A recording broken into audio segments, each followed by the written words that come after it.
ਸਿੰਘ ਘਮਾਣ ਫਤਿਹ अर्ज करदा हाँ जी। वाहिगुरू जी का खालसा वाहिगुरू जी की फतेह। अक्सर ही आपां रागियां ढाडियां तो सुनते हैं, बार बार ना बदले जान निशाने कौमां दे। जदों कौमां कोई निशाने मिथ लैंदियां ने, फिर उस निशाने तो थिड़कण दा आसे पासे होण दा कोई मतलब नहीं हुंदा। ते साडी कौम ने निशाना मिथया खालिस्तान दा। ਇਹ ਨਿਸ਼ਾਨਾ ਸਾਡੇ ਸ਼ਹੀਦਾਂ ਦੇ ਡੁੱਲੇ ਹੋਏ ਖੂਨ ਨੇ ਹੋਰ ਵੀ ਜ਼ਿਆਦਾ ਗੂੜਾ ਕਰ ਦਿੱਤਾ। ਜਿਵੇਂ ਮਹਾਭਾਰਤ ਵਿੱਚ ਇੱਕ ਕਹਾਣੀ ਸੁਣਾਉਂਦੇ ਹੁੰਦੇ ਆ ਵੀ ਅਰਜਨ ਨੂੰ ਪੁੱਛਿਆ, ਹੋਰ ਵੀ ਕਈਆਂ ਨੂੰ ਪੁੱਛਿਆ, ਪਰ ਅਰਜਨ ਕਹਿੰਦਾ ਵੀ ਮੈਨੂੰ ਤਾਂ ਚਿੜੀ ਦੀ ਅੱਖ ਦਿਖਦੀ ਹੈ, ਮੈਨੂੰ ਨਹੀਂ ਕੁਝ ਹੋਰ ਦਿਖਦਾ। ਉਵੇਂ ਹੀ ਸਾਨੂੰ ਸਿੱਖ ਕੌਮ ਨੂੰ ਵੀ ਖਾਲਿਸਤਾਨ ਜਿਹੜਾ ਸਾਡਾ ਨਿਸ਼ਾਨਾ, ਉਹਦੇ ਤੋਂ ਬਿਨਾਂ ਹੋਰ ਕੁਛ ਨਹੀਂ ਦਿਖਣਾ ਚਾਹੀਦਾ। 1984 ਤੋਂ ਪਹਿਲਾਂ ਜਦੋਂ ਧਰਮ ਯੁੱਧ ਮੋਰਚਾ ਲੱਗਿਆ ਹੋਇਆ ਸੀ, ਉਦੋਂ ਅਕਸਰ ਹੀ ਸੰਤ ਭਿੰਡਰਾਂ ਵਾਲੇ ਕਹਿੰਦੇ ਹੁੰਦੇ ਸੀਗੇ ਵੀ ਨਾ ਅਸੀਂ ਖਾਲਿਸਤਾਨ ਦੇ ਹਮਾਇਤੀ ਹਾਂ ਤੇ ਨਾ ਅਸੀਂ ਇਹਦੇ ਵਿਰੋਧੀ ਹਾਂ। ਦੇਸ਼ ਵਿੱਚ ਰਹਿਣਾ ਚਾਹੁੰਦੇ ਹਾਂ, ਇਹ ਸੈਂਟਰ ਗੌਰਮੈਂਟ ਦੱਸੇ ਵੀ ਸਾਨੂੰ ਨਾਲ ਰੱਖਣਾ ਕਿ ਨਹੀਂ ਰੱਖਣਾ। ਫਿਰ ਉਹਨਾਂ ਨੇ ਕਹਿਣਾ, ਟੋਪੀਆਂ ਵਾਲੇ ਦੱਸਣ ਵੀ ਪੱਗਾਂ ਵਾਲਿਆਂ ਨੂੰ ਭਾਰਤ ਵਿੱਚ ਰੱਖਣਾ ਕਿ ਨਹੀਂ ਰੱਖਣਾ। ਅਸੀਂ ਨਾਲ ਰਹਿਣਾ ਚਾਹੁੰਦੇ ਹਾਂ, ਪਰ 2 ਨੰਬਰ ਦੇ ਸ਼ਹਿਰੀ ਬਣ ਕੇ ਬਿਲਕੁਲ ਨਹੀਂ ਰਹਿਣਾ ਚਾਹੁੰਦੇ, ਬਰਾਬਰ ਦੇ ਸ਼ਰੀਕ ਬਣ ਕੇ ਤੇ ਆਪਦੀ ਜ਼ਮੀਰ ਆਜ਼ਾਦ ਕਰਕੇ ਜਿਉਣਾ ਚਾਹੁੰਦੇ ਹਾਂ। ਸੋ ਇਸ ਤਰੀਕੇ ਨਾਲ ਸੰਤ ਜਰਨੈਲ ਸਿੰਘ ਜੀ ਬਾਰ-ਬਾਰ ਇਹ ਗੱਲ ਕਹਿੰਦੇ ਰਹੇ। ਪਰ ਜੂਨ 1984 ਤੋਂ ਪਹਿਲਾਂ ਜਦੋਂ ਇਹ ਗੱਲ ਬਹੁਤ ਜ਼ਿਆਦਾ ਬੁਰੀ ਤਰ੍ਹਾਂ ਕਹੀ ਜਾਣ ਲੱਗ ਪਈ ਕਿ ਹੋ ਸਕਦਾ ਦਰਬਾਰ ਸਾਹਿਬ ਉੱਤੇ ਫੌਜ ਚੜ੍ਹ ਕੇ ਹਮਲਾ ਕਰ ਦਿੱਤਾ ਜਾਵੇ, ਤਾਂ ਉਸ ਮੌਕੇ ਸੰਤ ਭਿੰਡਰਾਂ ਵਾਲਿਆਂ ਨੂੰ ਜਦੋਂ ਸਵਾਲ ਕੀਤਾ ਗਿਆ ਤਾਂ ਉਹਨਾਂ ਦਾ ਜਵਾਬ ਸੀ ਕਿ ਜੇ ਦਰਬਾਰ ਸਾਹਿਬ ਉੱਤੇ ਹਮਲਾ ਹੋ ਗਿਆ ਫਿਰ ਖਾਲਿਸਤਾਨ ਦੀ ਨੀਂਹ ਰੱਖ ਦਿੱਤੀ ਜਾਊਗੀ। ਸੋ ਖਾਲਿਸਤਾਨ ਦੀ ਨੀਂਹ ਫਿਰ 1984 ਦੇ ਵਿੱਚ ਰੱਖ ਦਿੱਤੀ ਗਈ, ਕਿਉਂਕਿ ਇੰਦਰਾ ਗਾਂਧੀ ਨੇ ਫੌਜ ਚਾੜ ਹੀ ਦਿੱਤੀ।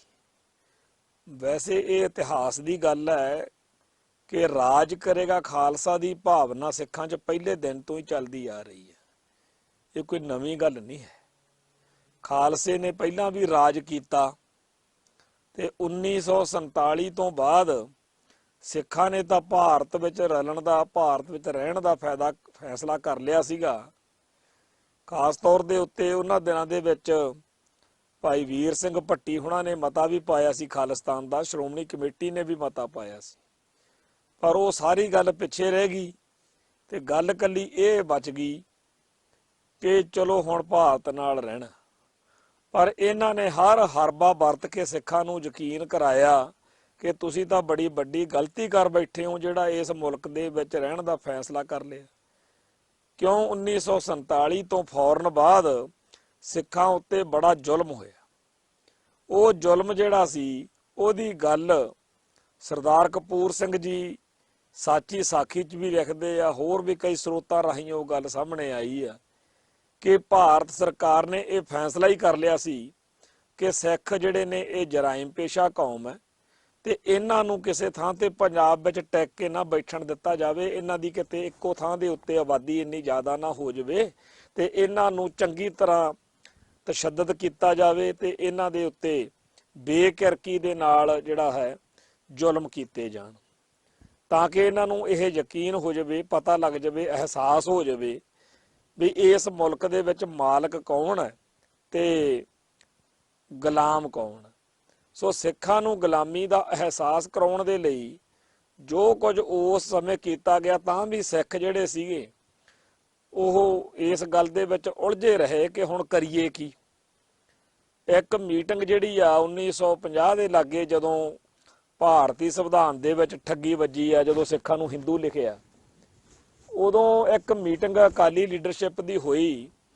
ਉਹਦੇ ਵਿੱਚ ਅਗਲਾ ਜਿਹੜਾ ਨੀਤੀ ਨਿਸ਼ਾਨਾ, ਅਗਲੀ ਵਰਕਿੰਗ, ਉਹਦੇ ਬਾਰੇ ਚਰਚਾ ਹੋਣ ਲੱਗੀ ਤਾਂ ਕੁਝ ਆਗੂਆਂ ਦਾ ਕਹਿਣਾ ਸੀ ਕਿ ਜਦੋਂ ਆਪਣੇ ਨਾਲ ਕੀਤੇ ਹੋਏ ਵਾਅਦੇ ਉਹਨਾਂ ਨੇ ਪੂਰੇ ਨਹੀਂ ਕੀਤੇ, ਮੁੱਕਰ ਗਏ ਆ, ਤਾਂ ਆਪਾਂ ਨੂੰ ਆਪਦੇ ਆਪ ਨੂੰ ਸਟੇਟਲੈਸ, ਵੀ ਸਾਡਾ ਕੋਈ ਰਾਜ ਹੀ ਨਹੀਂ, ਸਾਡਾ ਕੋਈ ਘਰ ਨਹੀਂ, ਆਪਾਂ ਆਪਦੇ ਆਪ ਨੂੰ ਸਟੇਟਲੈਸ ਐਲਾਨ ਕਰ ਦਈਏ ਤੇ ਯੂਐਨਓ ਨੂੰ, ਅੰਤਰਰਾਸ਼ਟਰੀ ਭਾਈਚਾਰੇ ਨੂੰ ਤੇ ਹੋਰਨਾਂ ਕੌਮਾਂ ਨੂੰ ਇਸ ਗੱਲ ਦੇ ਲਈ ਹੋਕਾ ਦਈਏ, ਸੱਦਾ ਦਈਏ ਕਿ ਸਾਡੀ ਬਾਂਹ ਫੜਨ।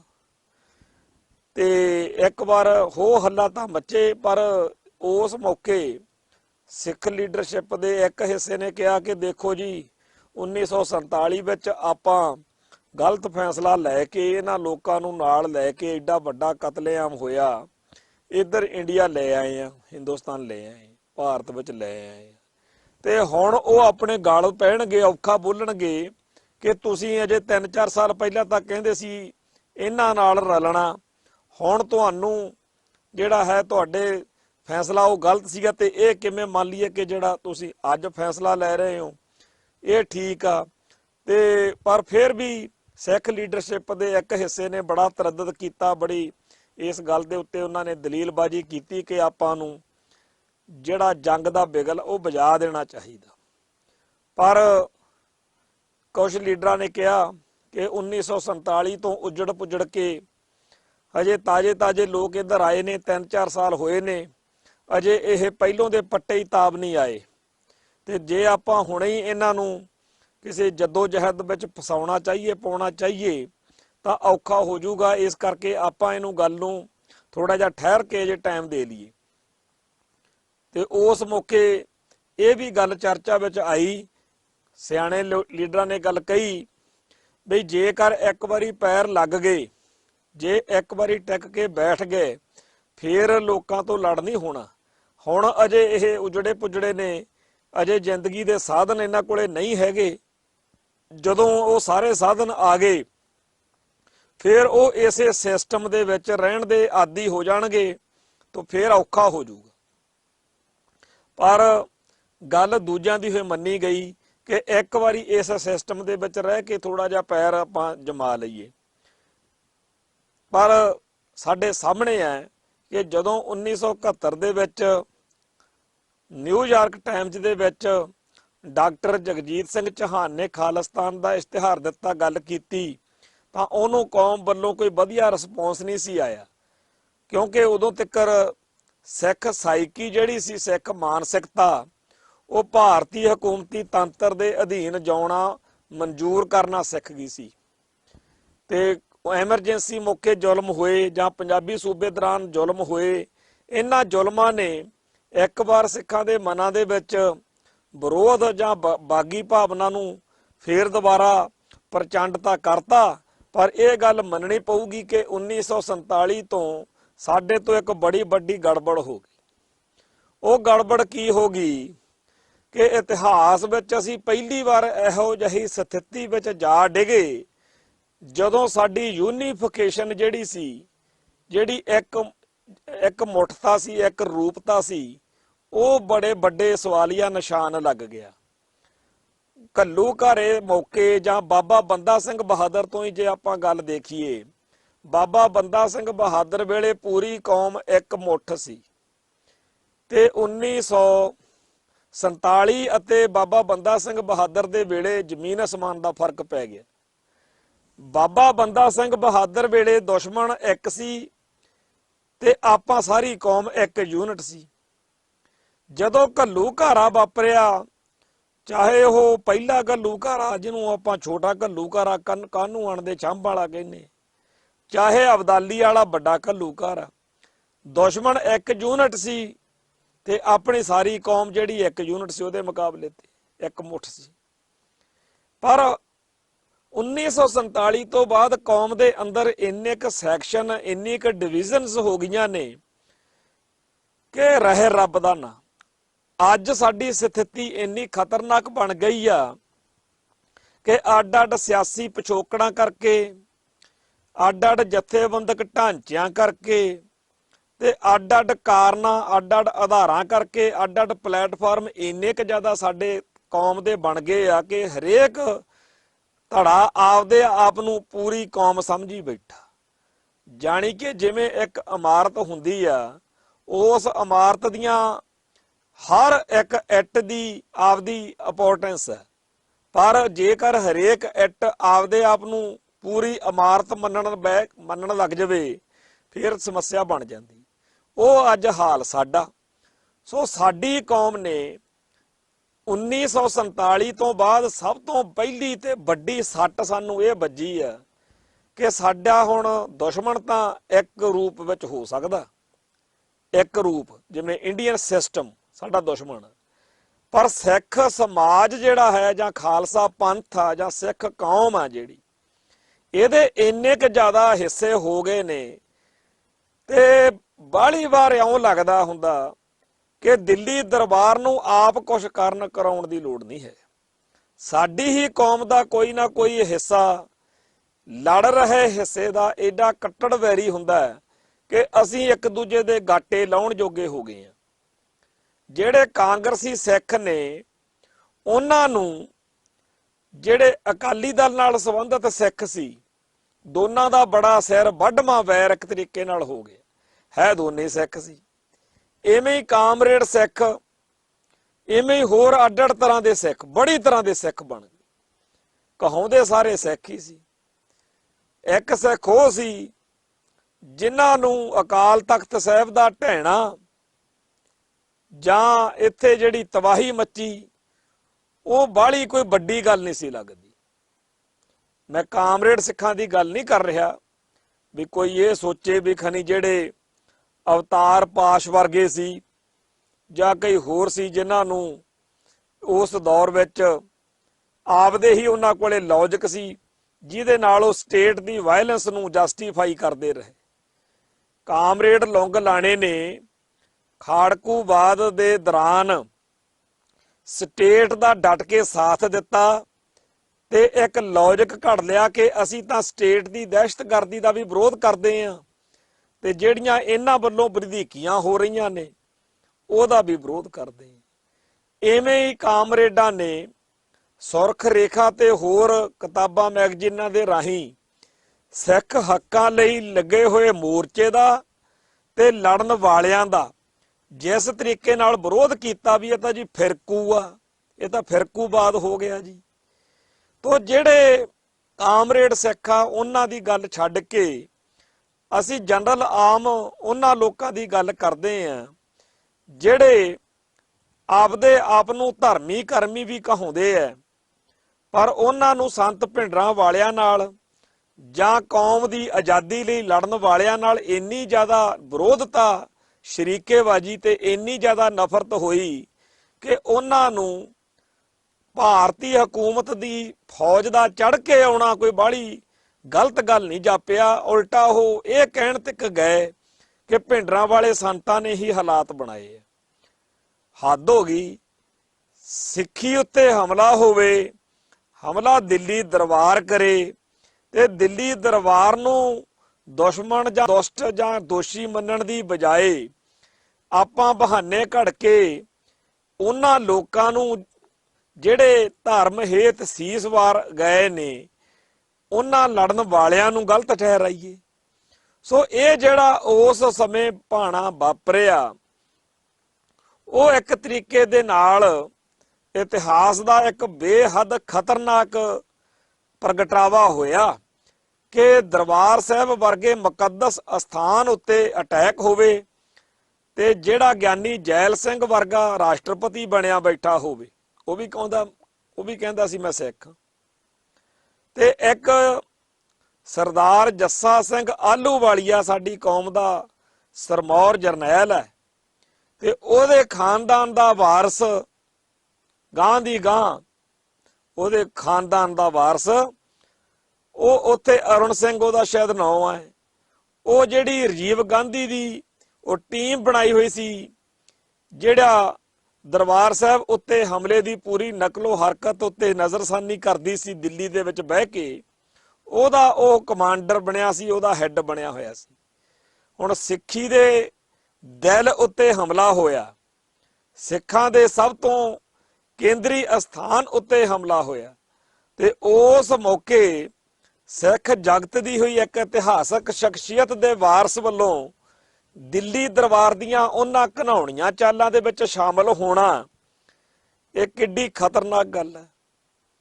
फिर फौज के जिहड़े अफसर सी, चाहे ਉਹ मेजर जनरल कुलदीप सिंह बराड़ सी ते चाहे होर बाकी अफसर सी, सिख परिवारां 'ਚ जम्मे सी। सिखां दे घरां दे विच जन्म लैण तो बाद फौज दे वड्डे अफसर बन के पग्गां दाड़ियां दे नाल उस फौज की अगवाई कर रहे सी, ਜਿਹੜੀ फौज अकाल तख्त साहिब ते ਬੰਬਾਂ ਤੋਪਾਂ ਗੋਲਿਆਂ ਨਾਲ ਮੀਂਹ ਭਰਾਇਆ ਸੀ।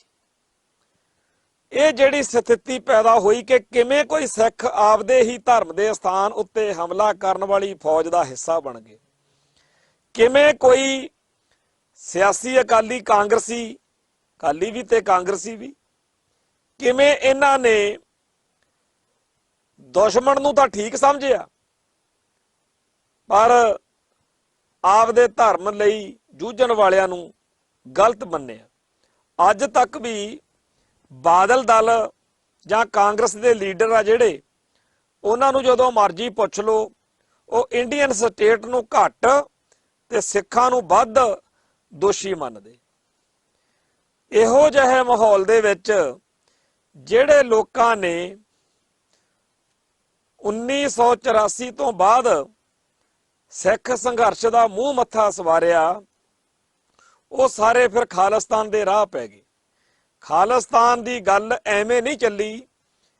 1978 ਦੇ ਵਿੱਚ ਜਦੋਂ ਸੰਤ ਗਿਆਨੀ ਜਰਨੈਲ ਸਿੰਘ ਜੀ ਖਾਲਸਾ ਭਿੰਡਰਾਂ ਵਾਲਿਆਂ ਨੇ ਚਾਹਿਆ ਸੀ ਕਿ ਮੈਂ ਖੁਦ ਜਾਵਾਂ, ਪਰ ਉਹਨਾਂ ਨੂੰ ਨਹੀਂ ਜਾਣ ਦਿੱਤਾ। 13 ਸਿੰਘ ਉੱਥੇ ਸ਼ਹੀਦ ਹੋ ਗਏ। ਉਹਨਾਂ ਸ਼ਹੀਦੀਆਂ ਤੋਂ ਬਾਅਦ ਕੌਮ 'ਚ ਬੜਾ ਵੱਡਾ ਰੋਸ ਦਾ ਉਭਾਰ ਹੋਇਆ ਤੇ ਉਹਦੇ ਵਿੱਚੋਂ ਹੀ ਦਲ ਖਾਲਸਾ ਜਥੇਬੰਦੀ ਨੇ ਖਾਲਿਸਤਾਨ ਦੀ ਗੱਲ ਕੀਤੀ। 1983 ਦੇ ਲਾਗੇ ਬੱਬਰ ਖਾਲਸਾ ਨੇ ਵੀ ਖਾਲਿਸਤਾਨ ਦੀ ਗੱਲ ਕੀਤੀ। ਨੈਸ਼ਨਲ ਕੌਂਸਲ ਆਫ ਖਾਲਿਸਤਾਨ ਨਾਂ ਦੀ ਇੱਕ ਜਥੇਬੰਦੀ ਵੀ ਖਾਲਿਸਤਾਨ ਦੀ ਗੱਲ ਕਰਦੀ ਰਹੀ। ਸੋ 1984 ਤੋਂ ਪਹਿਲਾਂ ਚਾਹੇ ਦਲ ਖਾਲਸਾ ਨੇ, ਚਾਹੇ ਡਾਕਟਰ ਜਗਜੀਤ ਸਿੰਘ ਚੌਹਾਨ ਨੇ, ਤੇ ਚਾਹੇ ਨੈਸ਼ਨਲ ਕੌਂਸਲ ਆਫ ਖਾਲਿਸਤਾਨ ਨੇ, ਤੇ ਚਾਹੇ ਬੱਬਰ ਖਾਲਸਾ ਨੇ, ਜਿਹਨੇ ਵੀ ਖਾਲਿਸਤਾਨ ਦੀ ਗੱਲ ਕੀਤੀ ਉਹਨੂੰ ਇੱਕ ਸੀਮਤ ਜਿਹਾ ਹੀ ਰਿਸਪੌਂਸ ਜਿਹੜਾ ਸਿੱਖ ਜਗਤ ਚੋਂ ਮਿਲਿਆ। ਤੇ ਜਿਹੜਾ ਸੰਤ ਭਿੰਡਰਾਂ ਵਾਲੇ ਸੀ ਉਹ ਸ਼ਰੇਆਮ ਹੀ ਕਹਿੰਦੇ ਸੀ ਵੀ ਮੰਗਦੇ ਤਾਂ ਹਜੇ ਹੈ ਨਹੀਂ, ਪਰ ਜੇ ਦੇਣਗੇ ਤਾਂ ਇਨਕਾਰ ਕੋਈ ਨਹੀਂ। ਨਾਲ ਉਹ ਕਹਿੰਦੇ ਸੀ ਜੇ ਹਮਲਾ ਹੋ ਗਿਆ ਤਾਂ ਖਾਲਿਸਤਾਨ ਦੀ ਨੀਂਹ ਰੱਖੀ ਜਾਊ। ਇਉਂ ਖਾਲਿਸਤਾਨ ਦਾ ਨਿਸ਼ਾਨਾ ਜਿਹੜਾ ਸੀ ਉਹ ਬਣਦਾ ਬਣ ਗਿਆ। ਜਿੱਦਣ ਦਰਬਾਰ ਸਾਹਿਬ ਤੇ ਹਮਲਾ ਹਿੰਦੁਸਤਾਨ ਨੇ ਕੀਤਾ ਉਦਣ ਖਾਲਸੇ ਦੇ ਖਾਲਿਸਤਾਨ ਦਾ ਵੀ ਐਲਾਨ ਹੋ ਗਿਆ। ਐਲਾਨੀਆ ਤੌਰ ਤੇ ਐਲਾਨ ਜਿਹੜਾ 29 ਅਪ੍ਰੈਲ 1986 ਨੂੰ ਕੀਤਾ। ਤੇ ਇਹ ਜਿਹੜਾ ਖਾਲਿਸਤਾਨ ਦਾ ਏਜੰਡਾ, ਖਾਲਿਸਤਾਨ ਦਾ ਨਿਸ਼ਾਨਾ, ਇਹ ਜਿੱਦਣ ਪਹਿਲੀ ਵਾਰ ਉੱਭਰਿਆ, ਮੈਨੂੰ ਚੰਗੀ ਤਰ੍ਹਾਂ ਯਾਦ ਹੈ ਕਿ ਦਿੱਲੀ ਦੇ ਵਿੱਚ ਜਦੋਂ ਟਰਾਂਜਿਸਟਰ ਬੰਬ ਕਾਂਡ ਹੋਏ ਤਾਂ ਉਦੋਂ ਦਿੱਲੀ ਦੀ ਪਾਰਲੀਮੈਂਟ ਦੇ ਵਿੱਚ ਹੋਮ ਮਿਨਿਸਟਰੀ ਦਾ ਇੱਕ ਬਿਆਨ ਪੜ੍ਹਿਆ ਗਿਆ ਸੀ, ਜਿਹੜਾ ਅਖਬਾਰਾਂ 'ਚ ਵੀ ਉਦੋਂ ਛਪਿਆ ਸੀ, ਔਰ ਉਹਦੇ ਵਿੱਚ ਇਹ ਗੱਲ ਲਿਖੀ ਹੋਈ ਸੀ ਕਿ ਖਾਲਿਸਤਾਨ ਦੇ ਲਈ ਹਿੰਸਾ ਜਿਹੜੀ ਆ ਉਹ ਜ਼ੋਰ ਫੜਦੀ ਦਿਖ ਰਹੀ ਆ ਤੇ ਇਹ ਹਿੰਸਾ ਸਾਰੇ ਭਾਰਤ ਵਿੱਚ ਫੈਲਣ ਦੇ ਖਦਸ਼ੇ ਨੇ ਤੇ ਇਹਦੇ ਤੋਂ ਪਹਿਲਾਂ ਕਿ ਇਹ ਬੇਕਾਬੂ ਹੋ ਜਾਵੇ ਇਹਨੂੰ ਪੰਜਾਬ ਤੱਕ ਸੀਮਤ ਕਰਨ ਦੀਆਂ ਵਿਉਂਤਾਂ ਜਿਹੜੀਆਂ ਨੇ ਉਹ ਵਿਉਂਤੀਆਂ ਜਾਣੀਆਂ ਚਾਹੀਦੀਆਂ ਨੇ। ਸੋ ਭਾਰਤੀ ਏਜੰਸੀਆਂ ਨੇ, ਹਕੂਮਤੀ ਖੁਫੀਆ ਤੰਤਰ ਨੇ ਸਿੱਖਾਂ ਦੇ ਸੰਘਰਸ਼ ਨੂੰ ਕੇਵਲ ਪੰਜਾਬ ਤੱਕ ਸੀਮਤ ਕਰ ਦੇਣ ਦੇ ਏਜੰਡੇ ਤਹਿਤ ਬੜਾ ਕੁਝ ਕੀਤਾ। ਜਿਹੜੇ ਪਹਿਲਾਂ ਸਿੰਘਾਂ ਨੇ ਆਪ ਨਵੰਬਰ 84 ਵਾਲਿਆਂ ਦੇ 4 ਸਰੀਰਾਂ ਦੇ ਬਦਲੇ ਲੈ ਲਏ, ਬਾਕੀ ਤਾਂ ਕਿਸੇ ਨੂੰ ਇਹਨਾਂ ਨੇ ਕੁਝ ਨਹੀਂ ਹੋਣ ਦਿੱਤਾ। ਤੇ ਜਿਹੜਾ ਕਤਲੇਆਮ ਪੰਜਾਬ 'ਚ ਹੋਇਆ ਉਹ ਆਪਣੇ ਸਾਹਮਣੇ ਆ। ਜਿਹੜਾ ਪੰਜਾਬ ਦੀ ਧਰਤੀ ਆ ਇੱਥੇ ਤੱਕ ਮਹਿਦੂਦ ਕਰ ਦੇਣ ਦੇ ਲਈ ਸੰਘਰਸ਼ ਨੂੰ ਜੋ ਚਾਲਾਂ ਚੱਲੀਆਂ ਗਈਆਂ ਨੇ, ਜਿੱਦਣ ਕਿਤੇ ਕੌਮ ਦੇ ਸਾਹਮਣੇ ਉਹ ਖੁੱਲੀਆਂ ਕਿ ਕਿਵੇਂ ਗੇਮਾਂ ਖੇਡੀਆਂ ਗਈਆਂ, ਤਾਂ ਦੇਖਣਗੇ ਸਿੱਖ ਕਿ ਹੈ ਸਾਡੇ ਨਾਲ ਆਹ ਕੀ ਭਾਣੇ ਵਾਪਰ ਗਏ। ਜਿਹੜਾ ਖਾਲਿਸਤਾਨੀ ਧਿਰਾਂ ਦਾ ਓਵਰਗਰਾਉਂਡ ਮੂੰਹ ਮੱਥਾ ਬਣਿਆ ਉਹ ਭਾਈ ਬਾਪੂ ਜੋਗਿੰਦਰ ਸਿੰਘ ਦੇ ਕਮਾਂਡ ਹੇਠ ਬਣਿਆ, ਜਿਹੜਾ ਸੰਤ ਭਿੰਡਰਾਂ ਵਾਲਿਆਂ ਦੇ ਪਿਤਾ ਜੀ ਸੀ। ਜਦੋਂ ਉਹਨਾਂ ਨੂੰ ਲਾਮਬੰਦ ਹੁੰਦਿਆਂ ਨੂੰ ਦੇਖਿਆ, ਜਦੋਂ ਉਹਨਾਂ ਦਾ ਉਭਾਰ ਹੁੰਦਾ ਦੇਖਿਆ, ਸਿੱਖ ਸ਼ਕਤੀ ਉਹਨਾਂ ਦੇ ਮਗਰ ਖੜਦੀ ਦੇਖੀ, ਤਾਂ ਸਟੇਟ ਨੇ ਅਕਾਲੀ ਲੀਡਰਸ਼ਿਪ ਨੂੰ ਸਾਰੀ ਨੂੰ ਛੱਡਤਾ ਬਈ ਇਹ ਅਲਝਾ ਲੈਣਗੇ ਇਹਨਾਂ ਨੂੰ। ਉਹੀ ਗੱਲ ਹੋਈ ਜਦੋਂ ਇਲੈਕਸ਼ਨਾਂ ਹੋਈਆਂ ਨੇ 1985 'ਚ, ਜਦੋਂ ਬਰਨਾਲੇ ਦੀ ਸਰਕਾਰ ਬਣੀ ਆ, ਉਦੋਂ ਤੱਕਰ ਇੰਨੀ ਤੇਜ਼ੀ ਨਾਲ ਕੰਮ ਉਹਨਾਂ ਨੇ ਬਾਦਲ ਦਲੀਆਂ ਨੇ ਜਾਂ ਅਕਾਲੀਆਂ ਨੇ ਕੀਤਾ ਵੀ ਖਾਲਿਸਤਾਨੀ ਧਿਰਾਂ ਜਿਹੜੀਆਂ ਬਾਬਾ ਜੋਗਿੰਦਰ ਸਿੰਘ ਦੇ ਝੰਡੇ ਹੇਠ ਇਕੱਠੀਆਂ ਹੋਈਆਂ ਸੀ, ਉਹਨਾਂ ਦੇ ਪੈਰਲਲ ਬਿਲਕੁਲ ਬਰਾਬਰ ਤਾਕਤ ਬਣ ਕੇ ਬਹਿ ਗਏ ਤੇ ਮੁੜ ਕੇ ਸਰਕਾਰ ਵੀ ਬਣਾ ਲਈ। ਇਹ ਤਾਂ 1986 ਨੂੰ ਸਰਬੱਤ ਖਾਲਸਾ ਜਿੱਦਣ ਪੰਥ ਨੇ ਕੀਤਾ, ਉਦੋਂ ਵੀ ਬਰਨਾਲਾ ਸਰਕਾਰ ਨੂੰ ਪੱਕਾ ਯਕੀਨ ਸੀ ਕਿ ਸਾਨੂੰ ਚੰਡੀਗੜ੍ਹ ਪੰਜਾਬ ਨੂੰ ਮਿਲ ਜਾਣਾ ਤੇ ਇਹਨਾਂ ਦੀ ਕਿਹਨੇ ਬਾਤ ਪੁੱਛਣੀ ਹੈ। ਪਰ ਸਿੱਖ ਸ਼ਕਤੀ ਨੇ ਲਾਮਬੰਦ ਹੋ ਕੇ ਇੱਕ ਨਵੇਂ ਪਲੇਟਫਾਰਮ ਸਿਰਜਣ ਦਾ ਤੇ ਨਵੇਂ ਰਾਹ, ਖਾਲਿਸਤਾਨ ਦੇ ਰਾਹ ਤੁਰਨ ਦਾ ਜਿਹੜਾ ਅਹਿਦ ਕੀਤਾ, ਉਹਦੇ ਵਿੱਚ ਬਹੁਤ ਸਾਰੀਆਂ ਖਾਲਿਸਤਾਨੀ ਧਿਰਾਂ ਤੇ ਜਥੇਬੰਦੀਆਂ ਜਿਹੜੀਆਂ ਹੋਂਦ ਵਿੱਚ ਆਈਆਂ, ਉਹਨਾਂ ਦੇ ਨਾਂ ਵਿੱਚ ਵੀ ਖਾਲਿਸਤਾਨ ਆਉਂਦਾ ਸੀ। Khalistan commando force, Khalistan liberation force, Bhindranwala tigers force of Khalistan.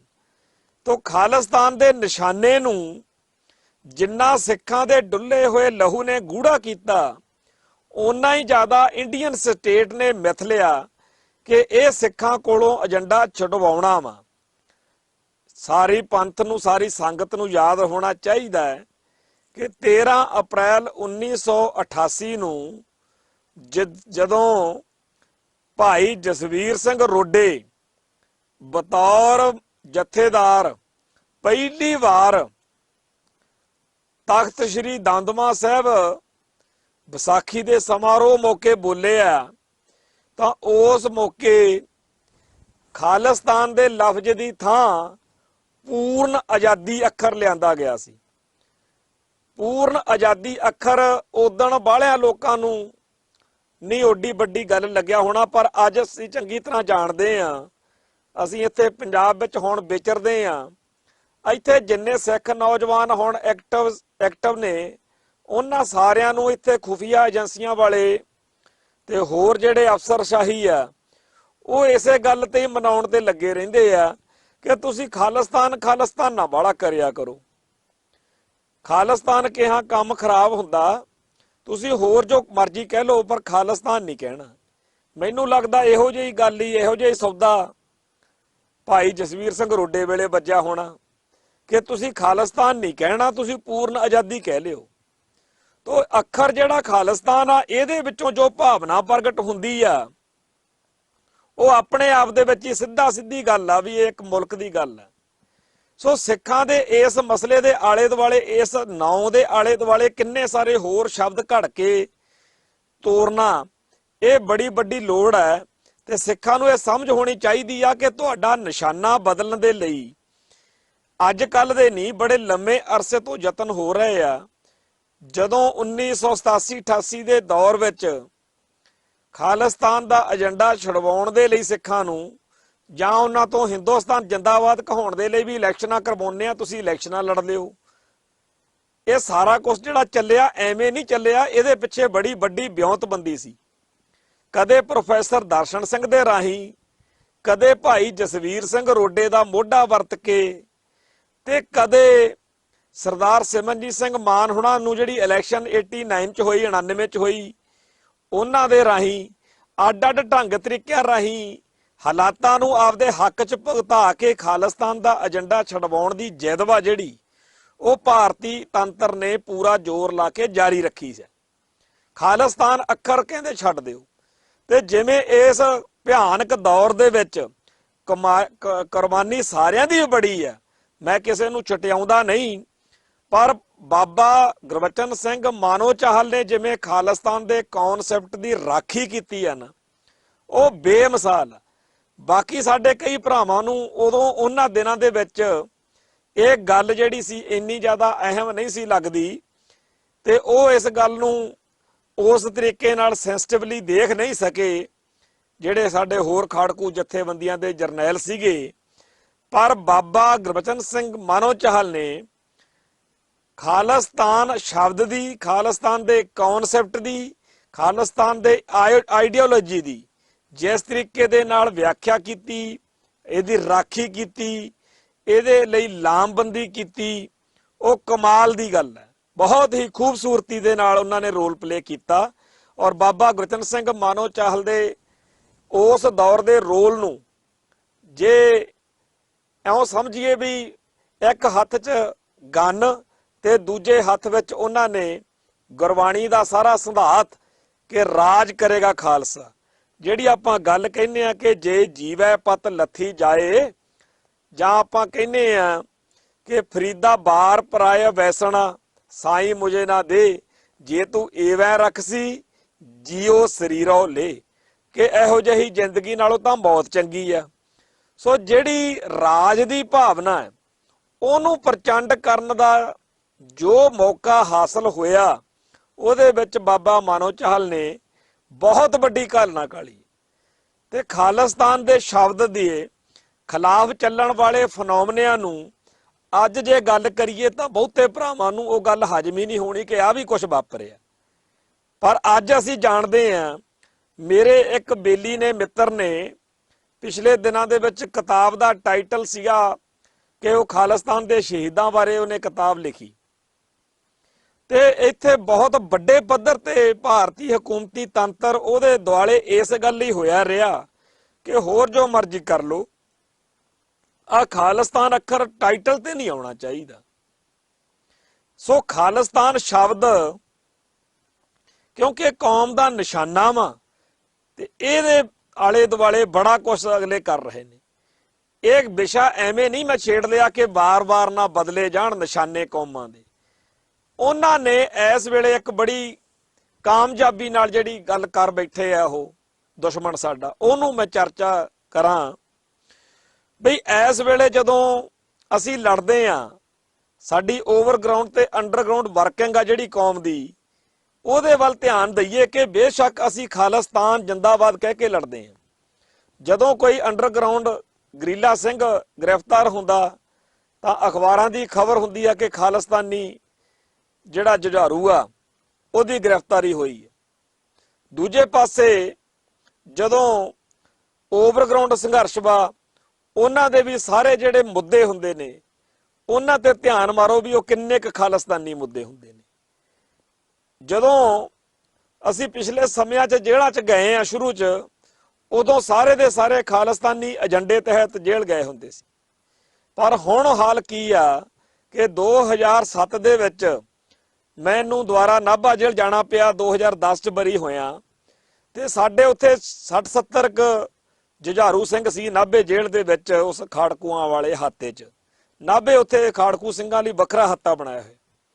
ਉਸ ਹਾਤੇ ਦੇ ਵਿੱਚ ਜਿਹੜੇ ਬਹੁਤ ਪੁਰਾਣੇ ਪਹਿਲੋਂ ਦੇ ਪਿਛਲੇ ਸੰਘਰਸ਼ ਵੇਲੇ ਦੇ, ਹੈਰਾਨੀ ਦੀ ਗੱਲ ਹੋਊ ਕਈ ਸੱਜਣਾ ਦੇ ਲਈ, ਅੱਜ 2010 ਆ ਗਿਆ, 2020 ਆ ਤੇ 2010 ਵਿੱਚ ਮੈਂ ਬਰੀ ਹੋ ਕੇ ਆ ਗਿਆ। 10 ਸਾਲ ਤਾਂ ਮੈਨੂੰ ਨਾਭੇ ਹੋਏ ਨੂੰ, ਉੱਥੋਂ ਆਏ ਨੂੰ ਹੋ ਗਏ।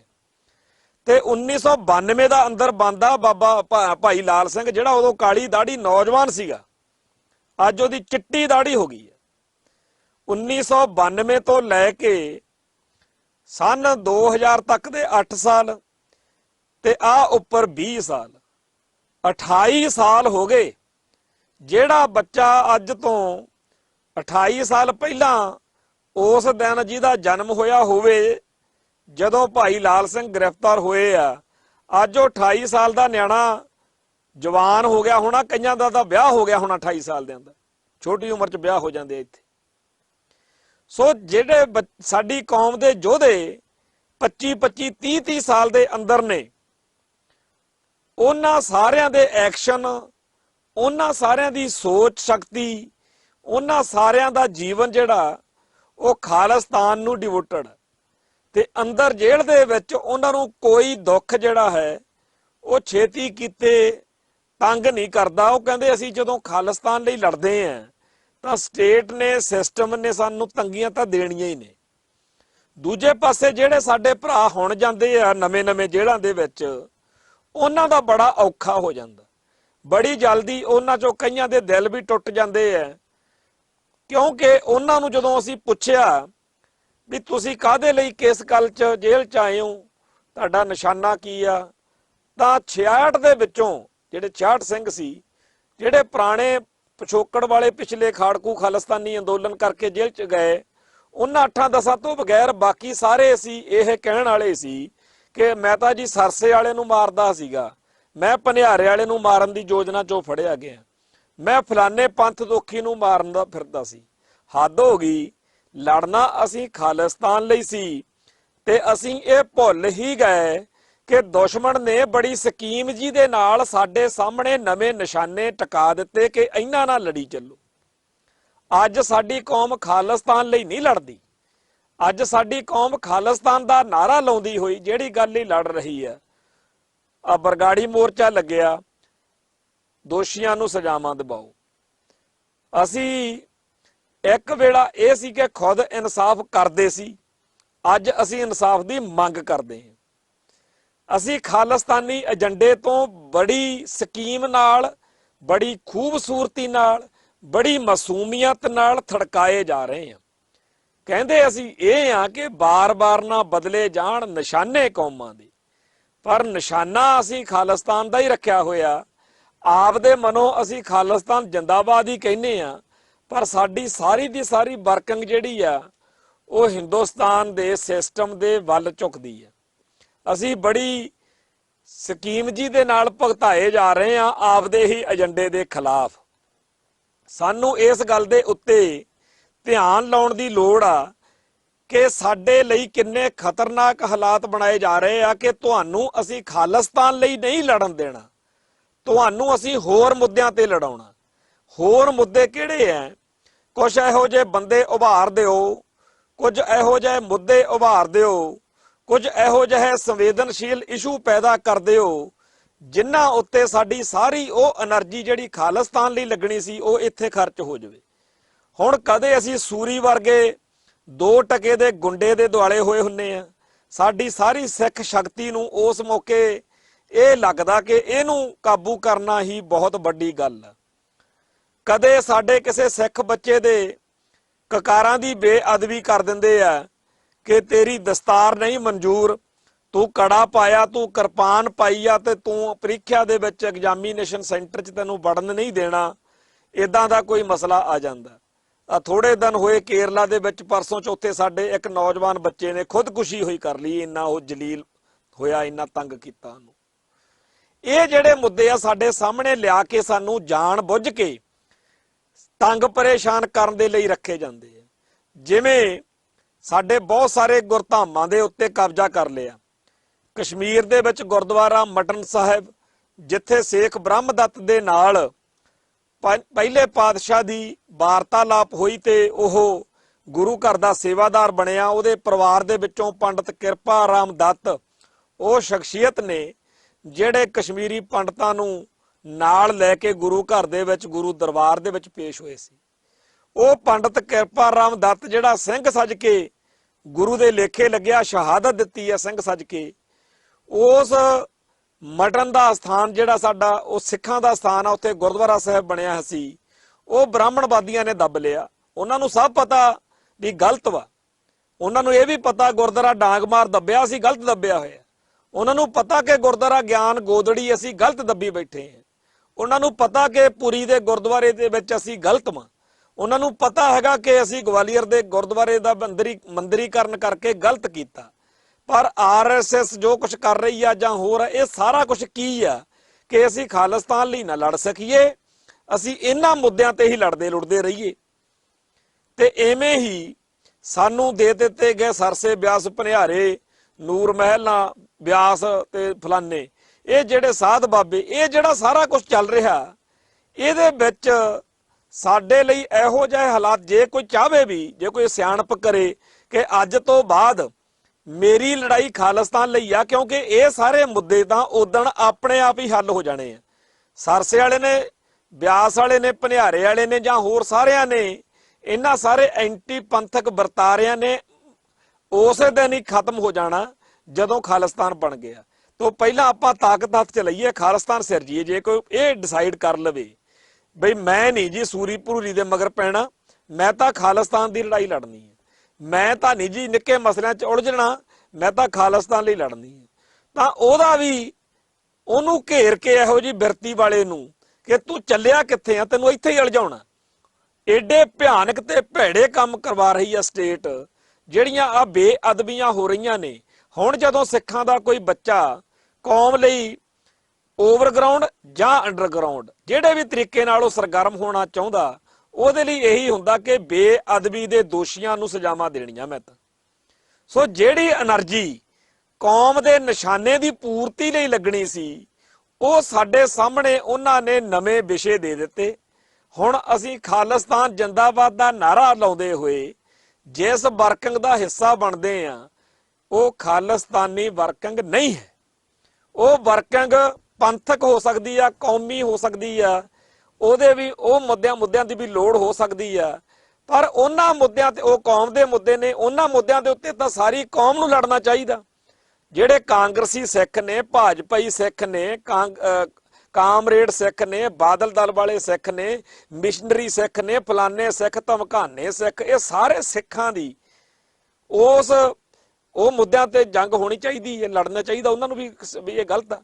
ਪਰ ਉਹਨਾਂ ਮੁੱਦਿਆਂ ਦੇ ਉੱਤੇ ਵੀ ਖਾਲਿਸਤਾਨੀ એનર્ਜੀ ਜਿਹੜੀ ਆ ਉਹਨੂੰ ਕਿਵੇਂ ਵੇਸਟ ਕਰਾਉਣਾ, ਇਸ ਏਜੰਡੇ ਤਹਿਤ ਬੜੀ ਪਲਾਨ ਦੇ ਨਾਲ ਸਾਨੂੰ ਉਲਝਾ ਲਿਆ ਗਿਆ ਕਿ ਜੇਕਰ ਕੋਈ ਖਾਲਿਸਤਾਨੀ ਸੋਚ ਵਾਲਾ ਬੰਦਾ ਇਹ ਸੋਚੇ ਕਿ ਮੈਂ ਆਪਦੀ એનર્ਜੀ ਕੌਮ ਦੇ ਸਭ ਤੋਂ ਬਿਹਤਰੀਨ ਸਥਾਨ ਖਾਲਿਸਤਾਨ ਲਈ ਵਰਤੂੰਗਾ, ਤਾਂ ਉਹ ਕਹਿੰਦੇ ਵੀ ਕੋਈ ਚੱਕਰ ਹੀ ਨਹੀਂ, ਅਸੀਂ ਤੇਰੇ ਦਰਾਂ ਦੇ ਮੂਹਰੇ ਬੇਅਦਬੀ ਕਰਵਾ ਲਾਂਗੇ, ਤੂੰ ਹਿੱਲੇਗਾ ਕਿਵੇਂ, ਤੇ ਤੈਨੂੰ ਅਸੀਂ ਨਵਾਂ ਨਿਸ਼ਾਨਾ ਦੇ ਦਿਆਂਗੇ। ਸੋ ਜਿਹੜਾ ਅਸੀਂ ਇਹ ਕਹਿੰਦੇ ਆ ਕਿ ਬਾਰ-ਬਾਰ ਨਾ ਬਦਲੇ ਜਾਣ ਨਿਸ਼ਾਨੇ ਕੌਮਾਂ ਦੇ, ਇੱਕ ਪਾਸੇ ਤਾਂ ਅਸੀਂ ਇਸ ਗੱਲ ਤੋਂ ਥੜਕਾਏ ਜਾ ਰਹੇ ਹਾਂ, ਦੂਜੇ ਪਾਸੇ ਉਹ ਮੁੱਦੇ ਇੰਨੇ ਜ਼ਿਆਦਾ ਭਿਆਨਕ, ਇੰਨੇ ਜ਼ਿਆਦਾ ਸੰਵੇਦਨਸ਼ੀਲ ਕਿ ਅਸੀਂ ਉਹਨਾਂ ਤੋਂ ਅੱਖੋਂ ਪਰੋਖੇ ਵੀ ਨਹੀਂ ਹੋ ਸਕਦੇ। ਇਹੋ ਜਿਹੇ ਗਧੀ ਗੇੜ ਵਿੱਚ ਸਾਨੂੰ ਉਲਝਾ ਲਿਆ ਗਿਆ, ਇਹੋ ਜਿਹੇ ਚੱਕਰ ਵਿੱਚ ਉਲਝਾ ਲਿਆ ਗਿਆ ਕਿ ਅਸੀਂ ਨਾ ਚਾਹੁੰਦੇ ਹੋਏ ਵੀ ਇਸ ਗਧੀ ਗੇੜ 'ਚ, ਇਸ ਚੱਕਰਵਿਊ 'ਚ ਫਸੇ ਬਗੈਰ ਅਸੀਂ ਰਹਿ ਨਹੀਂ ਸਕਦੇ। ਸੋ ਇਸ ਹਾਲਾਤ ਉੱਤੇ ਬੜੀ ਗੰਭੀਰਤਾ ਨਾਲ ਟੀਕਾ ਟਿੱਪਣੀ ਕਰਕੇ, ਚਰਚਾ ਕਰਕੇ ਕਿ ਸਾਨੂੰ ਕਿੱਧਰ ਨੂੰ ਤੋਰਿਆ ਜਾ ਰਿਹਾ ਤੇ ਅਸੀਂ ਕਿੱਧਰ ਨੂੰ ਜਾਣਾ ਸੀ। ਹੁਣ ਅਸੀਂ ਘਟਨਾਵਾਂ ਵਪਰਾਉਣ ਵਾਲੇ ਨਹੀਂ, ਹੁਣ ਅਸੀਂ ਘਟਨਾਵਾਂ ਤੇ ਪ੍ਰਤੀਕਿਰਿਆ ਦੇਣ ਵਾਲੇ ਬਣ ਗਏ। ਕਿਸੇ ਵੇਲੇ ਸਿੱਖ ਕੁਝ ਬੋਲਦਾ ਸੀ, ਸਿੱਖ ਜਗਤ ਕੁਝ ਬੋਲਦਾ ਸੀ, ਦੁਨੀਆ ਸੁਣਦੀ ਸੀ। ਅੱਜ ਸਿੱਖਾਂ ਵਿੱਚ ਕੋਈ ਇਹੋ ਜਿਹੀ ਸ਼ਖਸੀਅਤ, ਕੋਈ ਇਹੋ ਜਿਹੀ ਪਰਸਨੈਲਿਟੀ ਦੂਰ ਦੂਰ ਤੱਕ ਨਹੀਂ ਬਚੀ ਜਿਹੜਾ ਜਦੋਂ ਬੋਲੇ ਤਾਂ ਸਾਰੇ ਸਿੱਖ ਜਗਤ ਨੂੰ ਅੱਖਾਂ, ਕੰਨ, ਨੱਕ, ਬੁੱਲ ਐ ਕੱਲਾ ਕੱਲਾ ਅੰਗ ਸਰੀਰ ਦਾ ਤਣ ਜਾਵੇ ਕਿ ਅੱਜ ਉਹਨਾਂ ਨੇ ਬੋਲਣਾ। ਤਾਂ ਸਾਡੀਆਂ ਕੌਮੀ ਜਿਹੜੀਆਂ ਸ਼ਖਸੀਅਤਾਂ ਨੇ ਉਹਨਾਂ ਦੀ ਕਿਰਦਾਰਕੁਸ਼ੀ ਕਰਕੇ ਹਰੇਕ ਸਿੱਖ ਲੀਡਰ ਨੂੰ ਦੂਜੇ ਦੀ ਨਜ਼ਰ ਵਿੱਚ ਸ਼ੱਕੀ ਕਰਨਾ, ਆਪਸੀ ਪਾਟੋ ਧਾੜ, ਨਫ਼ਰਤ, ਹਿੰਸਾ ਅਤੇ ਆਪਣੀ ਅੰਦਰੂਨੀ ਖਾਨਾ ਜੰਗੀ ਨੂੰ ਵਧਾਉਣਾ, ਇਹ ਸਾਰੇ ਕੰਮ ਸਟੇਟ ਬੜੀ ਖੂਬਸੂਰਤੀ ਨਾਲ ਕਰ ਰਹੀ ਹੈ। ਸਭ ਤੋਂ ਭੈੜੀ ਗੱਲ ਇਹ ਵਾਪਰ ਰਹੀ ਆ ਕਿ ਧਾਰਮਿਕ ਖੇਤਰ ਦੇ ਵਿੱਚ ਹੁਣ ਆਉਣ ਵਾਲੇ ਦਿਨਾਂ ਦੇ ਵਿੱਚ ਵੱਡੇ ਟਕਰਾਅ ਹੋਣ ਦੀ ਸੰਭਾਵਨਾ ਹੈ, ਤੇ ਇਹ ਸਾਰਾ ਕੁਝ ਖਾਲਿਸਤਾਨ ਦੇ ਏਜੰਡੇ ਤੋਂ ਪਾਸੇ ਕਰਕੇ ਸਾਨੂੰ ਕਿਸੇ ਹੋਰ ਖੂਹ ਵਿੱਚ ਸੁੱਟ ਦੇਣ ਦੀ ਪ੍ਰਕਿਰਿਆ ਵਾ। ਸਾਡੇ ਸਾਰਿਆਂ ਦੇ ਚੇਤਿਆਂ ਵਿੱਚ ਇਹ ਗੱਲ ਵਸਣੀ ਚਾਹੀਦੀ ਆ ਕਿ ਸਾਨੂੰ ਦੁਸ਼ਮਣ ਕਿਵੇਂ ਉਲਝਾ ਰਿਹਾ, ਕਿਵੇਂ ਭਾਰਤੀ ਖੁਫੀਆ ਏਜੰਸੀਆਂ ਦਾ ਨੈਟਵਰਕ, IB, ਰਾ, CID ਤੇ ਹੋਰ ਏਜੰਸੀਆਂ ਤੋਂ ਬਿਨਾਂ ਹੋਰ ਵੀ ਬਹੁਤ ਸਾਰੀਆਂ ਇਹੋ ਜਿਹੀਆਂ ਧਿਰਾਂ ਨੇ ਜਿਹੜੀਆਂ ਸਿੱਧੇ ਤੌਰ ਤੇ ਭਾਰਤੀ ਹਕੂਮਤੀ ਤੰਤਰ ਦਾ ਹੁਕਮ ਮੰਨ ਕੇ ਸਿੱਖਾਂ ਦੇ ਵਿੱਚ ਸਰਗਰਮ ਨੇ। ਇਹ ਸਾਰੇ ਮਸਲਿਆਂ ਦੇ ਉੱਤੇ ਸਾਨੂੰ ਖੁੱਲੇ ਦਿਲ ਨਾਲ ਚਰਚਾ ਕਰਕੇ ਆਪਦੀ ਰਣਨੀਤੀ ਉਲੀਕਣ ਦੀ ਲੋੜ ਆ। ਜਿਸ ਤਰੀਕੇ ਨਾਲ ਆਪਾਂ ਕਰ ਰਹੇ ਆ, ਇਸ ਤਰੀਕੇ ਨਾਲ ਅਸੀਂ ਤੁਰਾਂਗੇ ਤਾਂ ਬੜਾ, ਪਰ ਜਾਵਾਂਗੇ ਕਿਤੇ ਨਹੀਂ। ਜਿਵੇਂ ਜਿਮ ਦੇ ਵਿੱਚ ਟ੍ਰੈਡਮਿਲ ਹੈ, ਟ੍ਰੈਡਮਿਲ ਦੇ ਉੱਤੇ ਲੋਕ ਚੜ ਜਾਂਦੇ ਆ, ਸਫ਼ਰ ਤਾਂ ਬਹੁਤ ਕਰਦੇ ਆ ਵੀ ਅੱਜ ਮੈਂ 200 ਕਿਲੋਮੀਟਰ ਤੁਰ ਲਿਆ, 500 ਕਿਲੋਮੀਟਰ ਤੁਰ ਲਿਆ, ਪਰ ਜਾਂਦੇ ਕਿਤੇ ਵੀ ਨਹੀਂ। ਸੋ ਇਹੋ ਜਿਹੀ ਸਥਿਤੀ ਤੋਂ ਆਪਣੇ ਆਪ ਨੂੰ ਜਾਗਰਤ ਕਰਨਾ ਅਤ ਜ਼ਰੂਰੀ ਆ। ਸੋ ਮੈਂ ਬੇਨਤੀ ਕਰਦਾ ਕਿ ਜਿੱਥੇ ਆਪਾਂ ਇਹ ਚੇਤੇ ਰੱਖਣਾ ਕਿ ਬਾਰ-ਬਾਰ ਨਾ ਬਦਲੇ ਜਾਣ ਨਿਸ਼ਾਨੇ ਕੌਮਾਂ ਦੇ, ਉੱਥੇ ਨਾਲ ਦੀ ਨਾਲ ਇਹ ਵੀ ਚੇਤੇ ਰੱਖਣਾ ਕਿ ਸਾਡੇ ਨਾਲ ਕੀ ਚਾਲਾਂ ਸਾਡਾ ਦੁਸ਼ਮਣ ਚੱਲ ਰਿਹਾ। ਫਤਿਹ ਅਰਜ਼ ਕਰਦਾ ਜੀ। ਵਾਹਿਗੁਰੂ ਜੀ ਕਾ ਖਾਲਸਾ, ਵਾਹਿਗੁਰੂ ਜੀ ਕੀ ਫਤਿਹ।